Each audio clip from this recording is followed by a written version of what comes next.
जिनकी पूर्ण दुर्गति होने का समय निकट आ गया है, वो आज अपने साथियों की दुर्गति का मातम मना रहे हैं। तुष्टीकरण की राजनीति करने वाले, फतवे की संस्कृति पर विश्वास करने वाले, गुंडों को सहारा देने वाले, ये वही लोग हैं जब सनातन संस्कृति पर प्रहार होता है तब इनके मुंह में फेविकोल लग जाता है। जब भारत की परंपरागत सनातन संस्कृति पर प्रहार होता है, इनके मुंह में फेविकोल लग जाता है। ऐसे लगता है जैसे कि कुछ हुआ ही ना हो। जो लोग आज भी माफियाओं की कब्र पर जाकर फातिहा पढ़ते हैं, वो टीएमसी के गुंडों को बचाने का प्रयास कर रहे हैं, योगी के सिंघम की फौज को बदनाम कर रहे हैं। उत्तर प्रदेश के मुखिया योगी ये कहते हैं, भारत के राष्ट्रवाद को नुकसान पहुंचाने वाले राजनीतिक दलों को दफन करने में जनता जनार्दन अब बहुत देरी नहीं करेगी।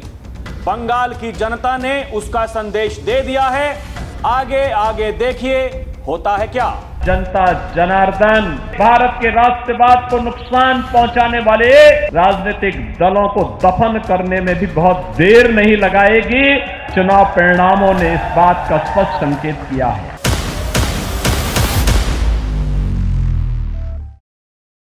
दर्शकों नमस्कार, डीएनपी इंडिया देख रहे हैं आप, साथ हूं मैं आपके राहुल चौधरी। बंगाल में भारतीय जनता पार्टी की प्रचंड जीत हुई। उसके बाद में दर्शकों वहां मुख्यमंत्री पद का जो शपथ ग्रहण समारोह होगा वो कल होगा, लेकिन उससे पहले माहौल एकदम गर्म है, क्योंकि बंगाल जीतने के बाद ही भारतीय जनता पार्टी का पूरा कुनबा वो उत्तर प्रदेश की तैयारी कर रहा है। उत्तर प्रदेश वो राज्य जहां योगी आदित्यनाथ ये कहते हैं आज ना दंगा है ना कर्फ्यू है, सब चंगा है। दूसरी तरफ वो लोग हैं जिनको जनता जनार्दन लगातार नकार रही है, सत्ता से दूर हैं, 9 वर्षों से ज्यादा का समय हो गया है, तड़प रहे हैं, बेचैन हैं, क्या करें क्या ना करें कुछ समझ नहीं आ रहा है। और जिस तरीके से जो सनातनी हैं उन्होंने अपनी एकता का संदेश दिया है बंगाल से, उसके बाद में तो वो बौखला गए हैं। अखिलेश यादव समाजवादी पार्टी के मुखिया बीते दिन वो गए ममता दीदी से मिलने के लिए बंगाल। वहां जाकर के कहते हैं, ममता दीदी आप चुनाव नहीं हारी हैं, आपको चुनाव हराया गया है। ये जुगाड़ आयोग भारतीय जनता पार्टी के साथ में मिलकर के ये चुनाव आपको हरवा दिया, हमें भी हरवा दिया था। उत्तर प्रदेश के उपचुनावों में जब इन्होंने कहा कि वहां जो चुनाव आयोग बीजेपी के साथ मिलकर काम कर रहा था, हमारे वोटरों को जाने से रोका गया, बीजेपी वालों ने कपड़े बदल के वहां वोट डाल दिए। ये अखिलेश यादव के आरोप हैं। दर्शकों ये कोई नए आरोप नहीं है, ये जब हारते हैं ये इसी तरीके से आप देखिए पूरा सेट पैटर्न है। पहले ये ईवीएम पर ठीकरा फोड़ते थे, सुप्रीम कोर्ट ने कहा जो राजनीतिक दल हैं उनके प्रतिनिधि आए, आकर के सुप्रीम कोर्ट में यह बता दें, या फिर दर्शकों चुनाव आयोग ने कहा, इनको खुला संदेश दिया, यह कह दिया कि आप कम से कम आइए तो सही, आकर के बता दीजिए क्या दिक्कत होती है, क्या परेशानी होती है। यह कोई नहीं गया, कोई नहीं गया। उसके बाद से अब यह चुनाव आयोग के पीछे लग गए हैं। अभी देखिए 5 राज्यों के चुनाव परिणाम आए, जहां 3 में बीजेपी की सरकार बन रही है, 2 में दर्शकों विपक्षियों की सरकार बन रही है। तमिलनाडु में अभी पता नहीं क्या होगा क्या नहीं होगा। ठीक वैसा ही केरलम में हम देख रहे हैं, वहां यूडीएफ की जो कांग्रेस का गठबंधन है उसकी सरकार बन रही है। वहां चुनाव इसी चुनाव आयोग ने अभी एक साथ ही चुनाव कराया है, वहां कोई दिक्कत नहीं हुई। तमिलनाडु में कोई दिक्कत नहीं हुई, क्योंकि बंगाल में एक जो sand mafia, land mafia, cattle mafia, ये सारे के सारे सत्ता के संरक्षण में पल रहे माफिया, उनके चंगुल से छुड़ा करके लोगों को जब जगाया गया, जनता जनार्दन दर्शकों उनकी एक उम्मीद जागी, उन्होंने जाकर के वोट किया, सनातन की जीत हुई, तो इनको बुरा लग रहा है। जब से चुनाव के नतीजे आए हैं आप बंगाल में देख रहे हैं क्या हो रहा है। यह कोई नई बात नहीं है। 2021 के विधानसभा चुनाव के बाद हमने देखा टीएमसी के गुंडों ने जाकर के भारतीय जनता पार्टी के कार्यकर्ताओं को कैसे निशाना बनाया। वो लोग वहां से पलायन करने को मजबूर हो गए। लेकिन अब की बार क्या है दर्शकों, सरकार बन गई है बीजेपी की, तो फिर टीएमसी के गुंडों को, हालांकि पहले ही यह चेतावनी दी जा रही थी आपको उल्टा लटका करके सीधा कर देंगे, उन्होंने क्या सोचा, अब एक कहावत है कि मरता क्या नहीं करता, उनको पता है उनका अंतिम समय आ गया है। उससे पहले एक आखिरी प्रयास कुछ ने यह प्रयास किया कि हम बीजेपी में शामिल हो जाते हैं, भारतीय जनता पार्टी का गमछा लेकर के, झंडा लेकर के वो निकल लिए, जाके टीएमसी के जो दर्शकों उनके कार्यकर्ता हैं, जो उनके दफ्तर हैं, वहां आगजनी करने का प्रयास किया और उसके बाद में एक पूरा माहौल ऐसा बना दिया, बीजेपी वाले चुनाव जीत करके देखिए क्या कर रहे हैं क्या नहीं कर रहे हैं। शुभेंदु अधिकारी दर्शकों, उनके पीए उनकी जान ले ली। ये सब कुछ बंगाल की धरती पर ही हो रहा है। जो लोग आज वहां जाकर के चुनाव आयोग से ये पूछ रहे हैं कि आप क्या कर रहे हैं, वही लोग चुनाव आयोग पर कुछ दिनों पहले तक ये आरोप लगा रहे थे वहां इतनी फौज का क्या मतलब है। 2.5 से 3 लाख वहां फौजी चले गए निष्पक्ष चुनाव कराने के लिए। लोगों के भीतर से वो डर निकाला, वो भय निकाला, कहा कि आप जाइए, हम आपको सुरक्षा देंगे। लेकिन दर्शकों, ये इतने बड़े कलाकार हैं, ये चुनाव आयोग पर ही ठीकरा फोड़ रहे हैं। अखिलेश यादव से जब एक पत्रकार ने सवाल पूछा कि देखिए जो शुभेंदु अधिकारी हैं, उनके करीबी, उनको निशाना बनाया गया, वो कह रहे हैं कि आप देश के गृह मंत्री से सवाल पूछो। अभिषेक बनर्जी से जाकर के हाथ मिला रहे हैं। ममता दीदी को वो पता नहीं दर्शकों कौन सी चादर लेकर के गए, हरे कलर की, और जाकर के वो उड़ा दी। ममता दीदी आप नहीं आ रही हैं, इस संघर्ष में हम आपके साथ हैं। आपके संघर्ष में कौन साथ है अखिलेश जी? दर्शकों, दुर्गति इंसान को कैसे पता चल जाती है कि मेरी दुर्गति होने वाली है? अभी देखिए तमिलनाडु में क्या हुआ। डीएमके कांग्रेस पार्टी का गठबंधन था। जैसे ही चुनाव के नतीजे आए, टीवी के पार्टी दर्शकों विजय वाली, जो सुपरस्टार विजय हैं, अब उनको जरूरत थी कुछ विधायकों की। कांग्रेस जिसने पूरा चुनाव लड़ दिया डीएमके के साथ में, बताया जा रहा है एक राज्यसभा की सीट भी ले ली उनके गठबंधन में। और जैसे ही चुनाव परिणाम आए, कांग्रेस पार्टी ने कहा हमारे विधायक वो टीवी के पार्टी के साथ में, तोड़ दिया गठबंधन। ये इतने बड़े कलाकार हैं। यहां महिला आरक्षण अगर सरकार लाना चाहती है संसद में, यह पूरा भानुमति का कुनबा एक होकर के ये दर्शकों उस बिल को गिरा देते हैं। बंगाल में कांग्रेस और टीएमसी पार्टी आमने सामने की लड़ाई लड़ते हैं। राहुल गांधी कांग्रेस पार्टी के शहजादे, वो इस बात को कहते हैं पहले चरण के मतदान के बाद अगर ध्रुवीकरण की राजनीति दीदी ना करती तो बीजेपी कभी बंगाल ना जीत पाती। आप इनके मंसूबे जो हैं उनको समझिए। कल को जब 2027 में अखिलेश यादव चुनावी मैदान में उतरेंगे, चुनाव में जो कुछ भी होगा दर्शकों, उसके बाद में कांग्रेस पार्टी उससे पहले क्या करेगी, उसके बाद में क्या करेगी, यह किसी से छुपा हुआ नहीं है। नेताजी मुलायम सिंह यादव यही कहते थे, जिंदगी में कुछ भी करना, लेकिन कांग्रेसियों को कभी अपने घर का दरवाजा, वो जो रास्ता है वो मत दिखाना। अखिलेश यादव दिखा चुके हैं। अखिलेश यादव अभी तक जिस आईपैक जो कंपनी है इनके लिए काम करने वाली थी, जो अभी तक बंगाल में ममता बनर्जी के लिए काम कर रही थी, उससे समझौता तोड़ दिया, क्योंकि इन्हें पता चल गया और ये संस्थाएं कोई काम नहीं आएंगी। काम दर्शकों जनता जनार्दन ही आएगी। अगर जनता जनार्दन ने यह सोच लिया है इनको उखाड़ फेंकना है, धरती पर कोई ऐसी ताकत नहीं जो आपको रोक ले। आप मुझे एक बात बताइए दर्शकों, जो लोग कह रहे हैं कि ये चुनाव हमसे छीन लिया गया, अरे चुनाव छीनना ही था तो योगी आदित्यनाथ वो 22 रैली क्यों करते? देश के प्रधानमंत्री, देश के गृह मंत्री तो 15 दिनों तक बंगाल में रहे, ताबड़तोड़ रैलियां करते रहे।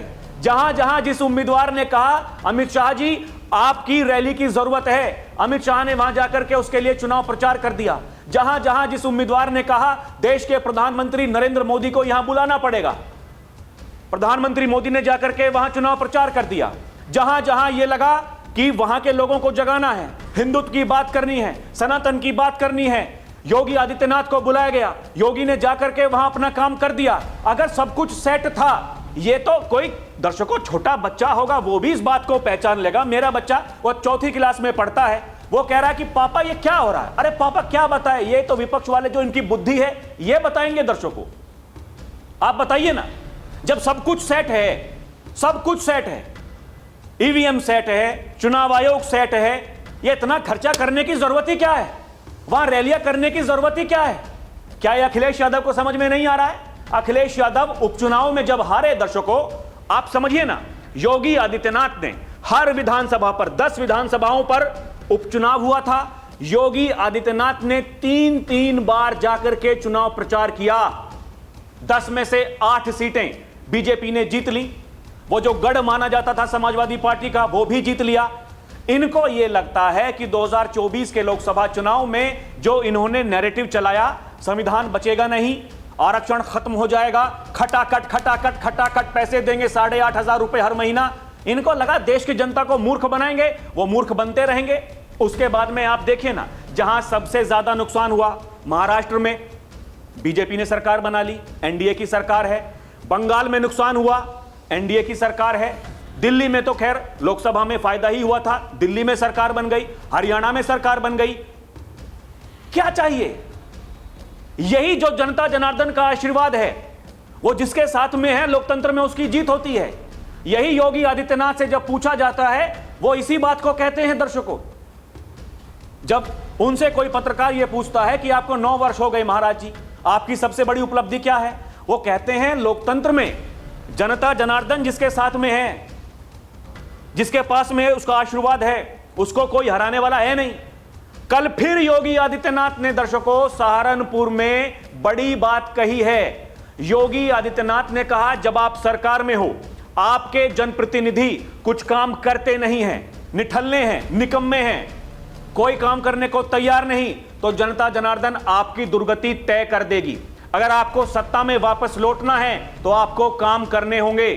सुनिए क्या कहा था योगी आदित्यनाथ ने, उसके बाद में वीडियो में आगे बढ़ते हैं। अखिलेश यादव जी ने क्या कलाकारी की है, लोग क्या कह रहे हैं, दर्शकों सब आपको बताने वाला हूं। विधानसभा चुनाव में भारतीय जनता पार्टी ने सरकार बना करके सभी उन राजनीतिक विश्लेषकों को आईना दिखाने का काम किया था जो समाज के विभाजन के लिए लगातार तमाम प्रकार की व्यूह रचना कर रहे थे। इस विजय ने ये बात साबित की है कि जनप्रतिनिधि जनता के बीच में अगर सक्रिय रहे, सरकार जन भावनाओं का सम्मान करे, सुशासन के लक्ष्य को पूरी प्रतिबद्धता के साथ लागू करे और बिना भेदभाव के शासन की योजना को वहां तक पहुंचाने का कार्य करेगा, तो सरकार फिर से रिपीट करेगी। अन्यथा जनता जनार्दन देश के साथ धोखा देने वाले, भारत की संस्कृति के साथ धोखा देने वाले, भारत के राष्ट्रवाद को नुकसान पहुंचाने वाले राजनीतिक दलों को दफन करने में भी बहुत देर नहीं लगाएगी। चुनाव परिणामों ने इस बात का स्पष्ट संकेत किया है। दर्शकों, अखिलेश यादव ने कहा, चुनाव आयोग ने बीजेपी के साथ में मिलकर जिस तरीके से यह चुनाव मैनेज किया, धांधली की, यह लोकतंत्र में आज से पहले कभी नहीं हुआ। यह अखिलेश यादव का कहना है। लेकिन क्या हम वो दिन भूल जाएं जिस तरीके से वो, क्या उत्तर प्रदेश, क्या बिहार, क्या बंगाल में तो अभी तक चल रहा था, उत्तर प्रदेश में पहले यह सब कुछ खत्म हो चुका, बूथ के बूथ लूट लिए जाते थे। जब दर्शकों, ये लोग आज कहते हैं कि ईवीएम से आप मत कराइए वोटिंग, बैलेट पेपर है उनसे करवाइए, वो पूरे के पूरे बैलेट पेपर उनके ऊपर शाई फेंक दी जाती थी। क्या कुछ नहीं देखा इस देश ने, क्या कुछ नहीं देखा। आज इनको हर चीज से दिक्कत है, क्योंकि जनता जनार्दन ने, दर्शकों, इनको इस तरह से नकार दिया है। इनकी ना बातों पर विश्वास है, ना इनके कामों पर विश्वास है। ये जहां भी अब बचे हैं, ये केवल अपने दिन गिन रहे हैं। दर्शकों, आप देख लीजिए, इस बात को समझ लीजिए। सबसे बड़ी बात, जो सनातन का विरोध ये कर रहे हैं, सनातन का विरोध, वो चाहे अखिलेश यादव हो, वो चाहे तेजस्वी यादव हो, वो चाहे राहुल गांधी हो, एमके स्टैलिन हो, आप सबकी दुर्गति देख लीजिए। ताजा उदाहरण ममता बनर्जी, उनकी पार्टी का है। चुनाव के दौरान इनके सांसद जाकर के, मेरे दिल में काबा नैनों में मदीना है, ये जो बोंगला का नारा लगाने वाले, जो कहते हैं बंगाल की धरती पर जय श्री राम का नारा नहीं बोल सकते, भाई जिनकी धार्मिक भावनाएं आहत हो रही थी लगातार, वो अपने घरों से निकले हैं, उन्होंने जश्न मनाया है। उन्होंने लोकतंत्र का जो मजा होता है दर्शकों, वो स्वाद चखा है। अखिलेश यादव बेचैन है। ममता बनर्जी कल तक ये कह रही थी मैं इस्तीफा नहीं दूंगी, अंतर्राष्ट्रीय कोर्ट में जाऊंगी। अरे कौन सा कानून है, किसके तहत जाएंगी अंतर्राष्ट्रीय कोर्ट में? वहां के राज्यपाल ने पूरा मंत्रिमंडल बर्खास्त कर दिया। क्या करेंगे? संविधान से लड़ेंगे इस देश के? संविधान की कॉपी हाथ में लिए फिरते हैं, कहते हैं हमने संविधान को बचाना है। संविधान की बातें नहीं मान रहे। संविधान बनाने वालों को पता था इस देश में ऐसे ऐसे कलाकार हैं, भविष्य में और बड़े बड़े कलाकार आएंगे, जेल जाएंगे, लेकिन मुख्यमंत्री बने रहेंगे। पता था संविधान बनाने वालों को ऐसे ऐसे कलाकार आएंगे, चुनाव हार जाएंगे, लेकिन कहेंगे अरे भाई साहब हम इस्तीफा नहीं देंगे। जिसने सुप्रीम कोर्ट जाकर के ड्रामेबाजी करने की कोशिश की, नौटंकी करने की कोशिश की, सुप्रीम कोर्ट से बड़ा तो कुछ है नहीं। सुप्रीम कोर्ट ने क्या कहा? इन्होंने दर्शकों ये योगी के सिंघम वहां भेजे गए, आईपीएस अजयपाल शर्मा, इन्होंने उनका विरोध किया। इन्होंने जो सीईसी हैं ज्ञानेश कुमार, इन्होंने उनका विरोध किया। अरे ज्ञानेश कुमार आपको चुनाव नहीं जितवाएगा, अजयपाल शर्मा आपको चुनाव नहीं जितवाएगा, ना ही आपको चुनाव हरवाएगा। आपको वो जनता का विश्वास जीतना पड़ेगा, आपको दिखाना पड़ेगा, आपको ये बताना पड़ेगा पिछले 15 वर्षों से हमारी सरकार थी, हमने ये काम कर दिया। अखिलेश यादव 2027 की बात कर रहे हैं। अखिलेश यादव को यह बताना पड़ेगा 2012 से 2017 के बीच में हमारी सरकार थी, हमने यह काम कर दिया था, हमने क्राइम को कंट्रोल कर लिया था, हमारे राज में लूट नहीं होती थी, चोरी नहीं होती थी, हाईवे बन रहे थे। क्या हो रहा था अखिलेश जी से कोई पूछे? यही तो पूछते हैं योगी आदित्यनाथ। आपने अपने समय में क्या किया? आज आप हमको ज्ञान बांट रहे हैं। क्या कर लिया था? चाचा भतीजा झोला लेकर के जाते थे, वसूली करते थे, शाम को घरों में वापस आते थे, बंदर बाट होती थी, भतीजा चाचा से लड़ता था, पार्टी से बाहर निकालता था। ये कहते हैं भारतीय जनता पार्टी आपस में लड़ रही है। अरे भारतीय जनता पार्टी एकजुट होकर के चुनाव लड़ी, बंगाल में आपको चुनाव हरवा दिया। ये कहते हैं, ये महिलाओं के उत्थान की बात करते हैं। ये कहते हैं दर्शकों कि ममता दीदी तो महिला थी, उनको हरा दिया। अरे ममता दीदी महिला थी, वो अपनी पार्टी की मुखिया है, उन्होंने संघर्ष किया, जनता ने उनको जिता दिया। जब जनता को यह लगा वो किसी काम की नहीं, तो फिर उनको हटा दिया। आपको भी मुख्यमंत्री बनाया था, हालांकि आपको नहीं बनाया था, आपके पिताजी के चेहरे पर वोट दी थी। वो तो आपके पिताजी उस समय दर्शकों उन्होंने सोचा कि अभी समय है, सही समय है तो कर देते हैं काम। उसके बाद में समाजवादी पार्टी का क्या हुआ? अखिलेश यादव ने अपने पिताजी को पार्टी से निकाल दिया, अपने चाचा को पार्टी से निकाल दिया। आज भी समाजवादी पार्टी के घर की बहू अपर्णा बिष्ट यादव वो भारतीय जनता पार्टी में महिला आयोग की उपाध्यक्ष हैं। ये किसको समझ में नहीं आता है दर्शकों? क्या हो रहा है? आपका साथ देने वाले कौन लोग हैं? और आप वहां बंगाल में जाकर के आप कह रहे हैं कि नहीं नहीं नहीं नहीं नहीं, धांधली करके चुनाव हरवा दिया, ये तो बीजेपी वाले पहले से करते आ रहे हैं, कोई नई बात नहीं है। अरे दर्शकों, वो कड़वा कड़वा, थू थू, मीठा मीठा, गप गप, वो वाली कहानी नहीं है। ठीक वैसा ही है। जहां हम जीते सब बढ़िया, बहुत बढ़िया, चुनाव आयोग ने बेहतरीन काम किया, वहां एसआईआर भी हुआ, वहां इसी चुनाव आयोग ने वोटिंग कराई, यहां भी एसआईआर हुआ। ये एसआईआर को एनआरसी बताते हैं, ये इनकी कलाकारी हो सकती है दर्शकों, लेकिन जनता जनार्दन उस कलाकारी को समझ चुकी है। बंगाल में जो कुछ हो रहा है, टीएमसी के गुंडे क्या कर रहे हैं, कैसे धमकियां दे रहे थे आईपीएस अजयपाल शर्मा को जब वो ऑब्जर्वर बन के वहां गए थे। अखिलेश यादव आईपीएस अजयपाल शर्मा को ही कह रहे थे, उन पर ही कटाक्ष कर रहे थे, उन्हीं को गालियां दे रहे थे, योगी आदित्यनाथ को गालियां दे रहे थे, कह रहे थे ये सब कुछ कल गए, कल जाकर भी वही कहा। उत्तर प्रदेश से फौज भेजी गई, अधिकारियों को भेजा गया, सब एक सेट पैटर्न था। अरे उत्तर प्रदेश वाले अगर आपके अनुसार वहां जाकर के बीजेपी को चुनाव जितवा सकते हैं, तो कल को जब उत्तर प्रदेश में चुनाव होगा तो फिर क्या होगा अखिलेश यादव का, अखिलेश यादव की पार्टी का? यह जनता को आप कैसे बताएंगे, कैसे सिखाएंगे? दर्शकों, ये जो बीजेपी में लड़ाई की बात करते हैं, देखिए जैसे ही अखिलेश यादव वहां पहुंचे, मीडिया में खबरें बनी, तुरंत जो यूपी के प्रदेश अध्यक्ष हैं पंकज चौधरी, उन्होंने कहा सत्ता के दीवाने जनादेश को ना माने, पंचर साइकिल चली औरों का वजन उठाने, कोई कितनी भी रुदाली कर ले, बौद्धिक जुगाली कर ले, पंचर साइकिल पर अब कोई नहीं बैठने वाला। जनादेश के इस अपमान को जनता जनार्दन देख रही है। बीजेपी उत्तर प्रदेश, उनकी तरफ से ट्वीट किया गया, ना उम्मीदी बढ़ गई है इस कदर, पंचर साइकिल लिए भटक रहे हैं दर बदर। और देखिए केशव प्रसाद मौर्य को कहा जाता है योगी के विरोधी हैं।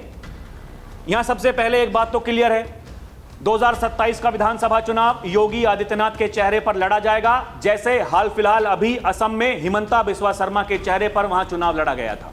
वही तैयारी उत्तर प्रदेश में है। केशव प्रसाद मौर्य को यह कहा जाता है योगी के विरोधी हैं। केशव प्रसाद मौर्य क्या लिख रहे हैं दर्शकों, वो देखिए। यूपी की जनता को यह बात कतई हजम नहीं हो रही है कि सपा बहादुर अखिलेश यादव पश्चिम बंगाल जाकर हार चुकी तृणमूल कांग्रेस की मुखिया ममता बनर्जी जी से भेंट कर क्या साबित करना चाहते हैं। लोकतंत्र, संविधान, संवैधानिक संस्थाओं को कटघरे में खड़ा करने की राजनीति करने वाले ये नेता सत्ता की बेचैनी, चुनावी हार की हताशा का प्रतीक बन चुके हैं। जनता ये भली भांति समझ चुकी है, ये दोनों नेता 2047 तक के लिए पूरी तरह पूर्व हो चुके हैं, पूरी तरह पूर्व। एक और उन्होंने ट्वीट किया, उन्होंने कहा कांग्रेस के नेता राहुल गांधी, सपा बहादुर अखिलेश यादव की जोड़ी ने 2024 के लोकसभा चुनाव में संविधान आरक्षण समाप्त करने का झूठा ढिंढोरा पीटकर जनता को गुमराह करने का महापाप किया था।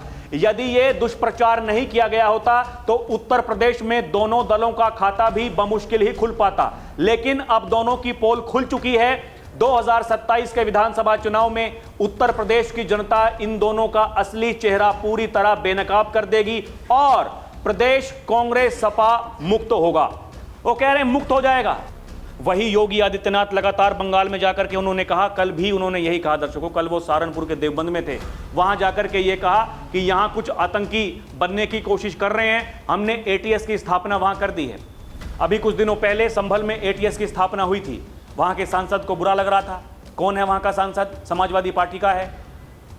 अब सहारनपुर में हो रहा है, वहां एटीएस की स्थापना हो रही है। दर्शकों आप समझिए ना, ये जो इनकी जड़ें हैं उसको खत्म करने के लिए एटीएस जैसी यूनिट्स उनकी स्थापना करनी ही होगी। जो आज उत्तर प्रदेश में हो रहा है वही बंगाल में लोग कह रहे हैं कि वही बंगाल में होना चाहिए। वहां भी योगी आदित्यनाथ जैसा सीएम चाहिए ताकि उन गुंडों पर, उन माफियाओं पर वही कार्रवाई कर सकें जो उत्तर प्रदेश में हो रहा है, जो योगी का मॉडल है। अखिलेश जी वहां जाकर के कह रहे हैं अत्याचार हो गया, चुनाव लूट लिया, धांधली कर ली। अखिलेश यादव का 2027 में दर्शकों क्या होगा, आप हमें कमेंट करके बताएं। अभी के लिए इतना ही। देखते रहें डीएनपी इंडिया, हर खबर भरोसे के साथ। और दर्शकों हमारी आपसे अपील है, चैनल को सब्सक्राइब भी करें। आप हमें भरपूर प्यार दे रहे हैं, आप हमें लाखों में देख रहे हैं। चैनल को सब्सक्राइब करेंगे, हमारी वीडियो आपके पास में जल्दी आएगी, हम मजबूत होंगे, हम इस राष्ट्रवाद की आवाज को ऐसे ही मजबूत करते रहेंगे। बहुत बहुत धन्यवाद। जय हिंद, जय भारत, नमस्कार।